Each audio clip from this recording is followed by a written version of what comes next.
Welcome to the Making of a Nation, American History in VOA Special English. A new leader stood before the American people on March 4th, 1913. He was Woodrow Wilson, the 28th President of the United States. Wilson belonged to the Democratic Party. He was progressive in his belief that government should take an active part in efforts for social reforms. This week in our series, Kay Gallant and Harry Monroe begin the story of Wilson's presidency.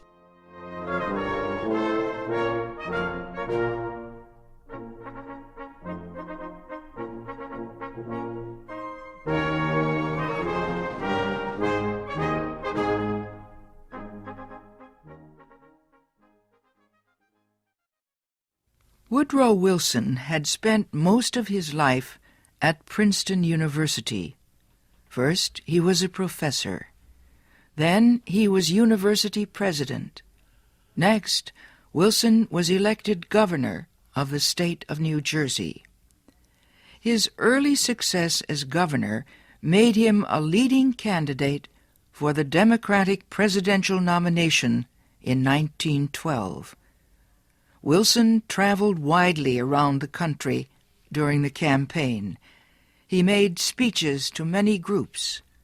He tried to make himself and his ideas known to as many Americans as possible. Wilson called his program the New Freedom. One of his campaign promises was to fight for better conditions for America's small business owners.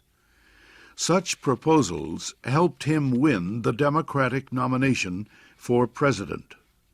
Then he defeated President William Howard Taft and former President Theodore Roosevelt in the election. Woodrow Wilson, the former president of a university, had become the president of a nation. The largest crowd in Washington, D.C.'s history welcomed Wilson outside the Capitol building on the day of his inauguration. He called on the American people to join him in making the country a better place. "Our duty," Wilson said, "is to correct the evil without hurting the good. I call all honest men, all patriotic, all forward-looking men to my side."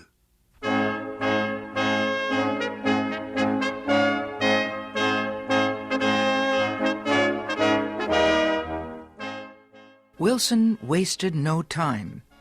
He immediately called a special session of Congress to act on Democratic campaign promises to reduce import taxes or tariffs. Wilson felt strongly about the need to reform these taxes.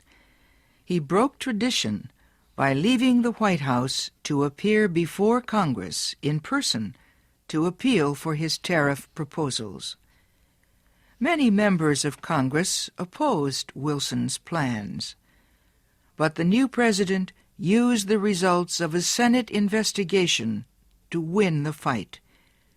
The investigation showed that a number of senators owned companies that depended on high tariffs for their profits. The votes of these senators were influenced by their property holdings. Public knowledge of the situation forced many of them to give up their holdings and stop resisting tariff reform. Congress finally approved Wilson's proposals. Lower tariffs reduced the amount of money taken in by the federal government.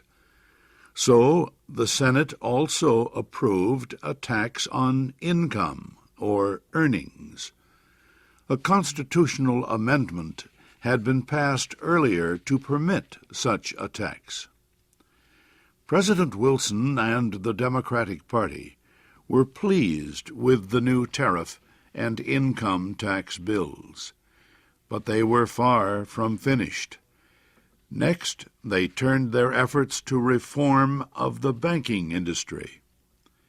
For several years, many people had recognized the need for changes in the banking system.